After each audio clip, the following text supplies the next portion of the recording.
Hey everyone, and welcome. Today we're diving into the absolutely wild journey of marketing. We're going to see how we went from companies basically shouting with a megaphone at everyone to what feels like them whispering a personalized message meant just for you. So let's get into it. You know that feeling, right? It's a little spooky. You just think about needing new running shoes, and bam, suddenly every website you visit is showing you ads for them. It's not magic, and it's not a coincidence. It's actually the results of this incredible evolution that we're about to break down.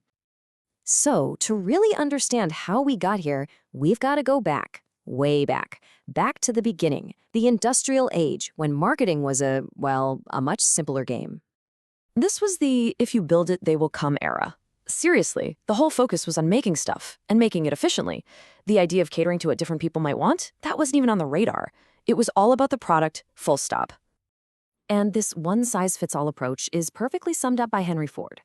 He famously said customers could have his Model T in any color they wanted as long as it was black. See, the goal wasn't to give you choices. It was all about scale and efficiency. The product was the star of the show, and the customer was just, everyone. But then things started to get a little more crowded. More companies started making more stuff, and just having a good product wasn't going to cut it anymore.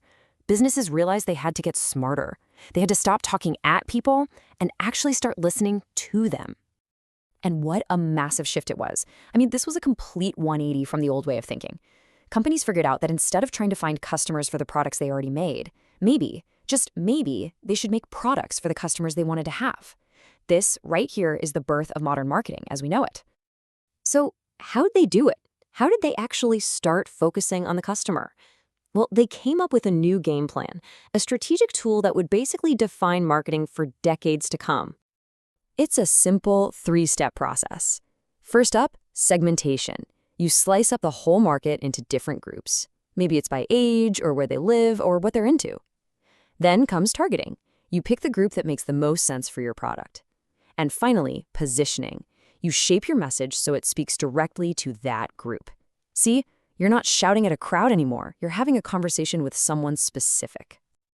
Think about Coca-Cola. It's the perfect example. They knew that not everyone wanted that classic sugary formula, so they segmented the market. They created Diet Coke for one group, Coke Zero for another, and they even cooked up special flavors for different parts of the world. They were targeting specific needs. But, and this is a big but, this was still based on big, manually defined groups. And that brings us to today. The ideas of Marketing 2.0 are still totally relevant, but they've been given this massive, game-changing upgrade. And it's all thanks to two things: data and artificial intelligence. Right, so what happens when you take that same classic STP framework and you give it a super brain? You get what we have today. You take that same powerful logic, but instead of applying it to a few big groups, AI applies it to millions of individuals, all at once, all the time.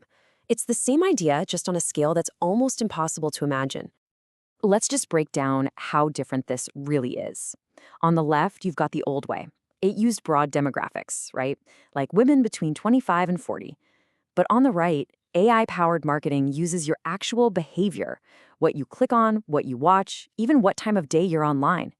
It doesn't put you in a big bucket. It creates these tiny, dynamic micro-segments, sometimes a segment of just one person, you.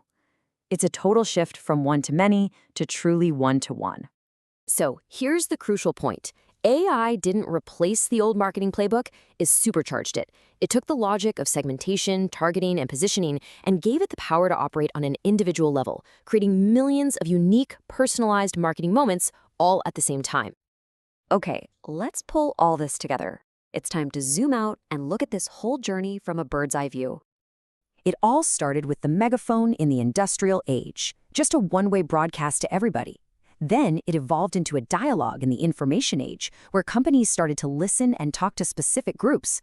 And now in the AI era, it's becoming a true one-to-one personal conversation. So if you remember one thing from all of this, let it be this. The entire history of marketing has been this relentless march towards personalization. We've moved from the factory floor to your phone screen, from making a product for everyone to crafting a message for just one person. And that brings us right back to that first question, doesn't it? That feeling that your ads are reading your mind. As this technology gets smarter and smarter, the real question for all of us is this: where do we draw the line? Where does being helpful cross over into being intrusive? It's definitely something to think about. Thanks so much for joining me for this explainer.